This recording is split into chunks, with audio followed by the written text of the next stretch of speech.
پھر میاں بیوی ہیں، بہت شاندار گہری محبت ہو، پھر بھی کبھی نہ کبھی انبن ہو ہی جاتی ہے۔ برتن کچن میں اکٹھے ہوں تو کبھی تو آواز آ ہی جایا کرتی ہے۔ نیک لوگوں کے ہاں بھی ہوتا ہے، پرہیزگار لوگوں کے ہاں بھی ہوتا ہے، اولیاء کے ہاں بھی ہوتا ہے، حضرت علی کے ہاں بھی ہوا رضی اللہ تعالیٰ۔ ایک دن اللہ کے نبی صلی اللہ علیہ وسلم تشریف لائے حضرت فاطمہ کے گھر، علی گھر میں کوئی نہیں تھے۔ پوچھا این ابن عمک، آپ کے چچا کے لڑکے کہاں ہیں؟ این ابن عمک، تمہارے چچا کے لڑکے کہاں ہیں؟ شوہر، چچا کے لڑکے کہاں ہیں؟ کہنے لگے یا رسول اللہ میرے ان میں کچھ بات ہو گئی، ناراض ہو گئے، انہوں نے آج دوپہر کا قیلولہ بھی گھر پہ کوئی نہیں کیا، کچھ بات ہو گئی، ناراض ہو گئے، چلے گئے، دوپہر کا قیلولہ بھی گھر میں کوئی نہیں کیا۔ اللہ کے نبی صلی اللہ علیہ وسلم ایک صاحب سے کہا جاؤ انظر این ہوا، دیکھو علی کہاں ہے؟ وہ کہنے لگا یا رسول اللہ وہ فی المسجد راقد، وہ مسجد میں آرام کر رہے ہیں، قیلولہ مسجد میں ہو رہا ہے۔ حضور علیہ الصلوۃ والسلام تشریف لے گئے تو وہ لیٹے ہوئے تھے، ایک چادر نیچے بچھائی ہوئی تھی، لیکن جسم کا کچھ حصہ مٹی آلود ہو چلا تھا۔ کچی مسجدیں ہوا کرتی تھی، ماربل تو وہاں ہوتا نہیں تھا، مٹی آلود۔ رسول اللہ صلی اللہ علیہ وسلم نے سبحان اللہ، دیکھیے نا، بیٹی کو سے یہ نہیں پوچھا اچھا بتاؤ تمہارے شوہر نے تمہیں کیا کہا ہے، بتاؤ ذرا مجھے، بتاؤ میں دیکھ لیتا ہوں۔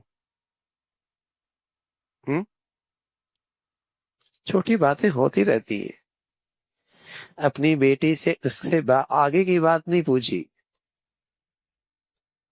دوسری صورت یہ نہیں گھر چلے جاتے، بیٹی جانے شوہر جانے۔ تیسری صورت ہے کہ شوہر خود میرے پاس آئے گا، میں دیکھ لوں گا، میں ایسے بتا دوں گا۔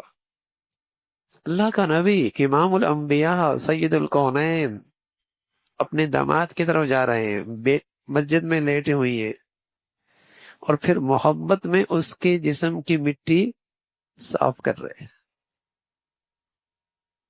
فمسح یمسح عنہ، کہنے لگے ابا تراب، ابا تراب، اے مٹی کے باپ۔ یہ تو ایک لفظ ہے، لفظی ترجمہ ہے، ابا تراب، اے مٹی والے اٹھ، ابا تراب، مٹی والے اٹھ۔ تو حضرت علی رضی اللہ عنہ اٹھے تو اللہ کے نبی صلی اللہ علیہ وسلم نے یہ جو انداز اختیار کیا، اے ابو تراب، اس کی دل جوئی کے لیے، اس سے محبت کا اظہار آپ علیہ الصلوۃ والسلام نے کیا، مٹی ان کی صاف کی، ڈانٹا نہیں، غصے نہیں ہوئے، اپنی بیٹی کا کوئی تذکرہ بھی نہیں کیا، گھر لے آئے، گھر لے آئے۔ تو اللہ کے نبی صلی اللہ علیہ وسلم کا یہ پیارا انداز تھا۔ ہو جاتی ہے گھروں میں باتیں، اچھے اچھے گھروں میں بھی ہو جاتی ہے، یہ زندگی کا حصہ ہے، بشری تقاضے ہیں، بشر کے ساتھ کمزوریاں لگی ہوئی ہیں، لیکن حکمت کے ساتھ، دانش مندی کے ساتھ، حکیمانہ انداز میں ان معاملات کو سلجھانا، یہ مرد کا کمال ہے۔ یہ اللہ کے نبی صلی اللہ علیہ وسلم نے اس انداز میں کیا۔ اب حضرت علی اور حضرت فاطمہ میں کچھ بات ہوئی تو فاطمہ گھر سے نہیں گئی، اور نہ ہی حضرت علی نے فاطمہ کو گھر سے نکالا، طبیعت پہ بوجھ آیا، خود ہی چلے گئے، اس خیال سے بھی کہ سامنے ہوں گا تو ایسا نہ ہو کہ بات بڑھ جائے۔ جب آدمی اکیلا ہوتا ہے تو آدمی پھر سوچتا بھی ہے، ذرا ٹھنڈا ہوتا ہے تو پھر آدمی سوچتا ہے۔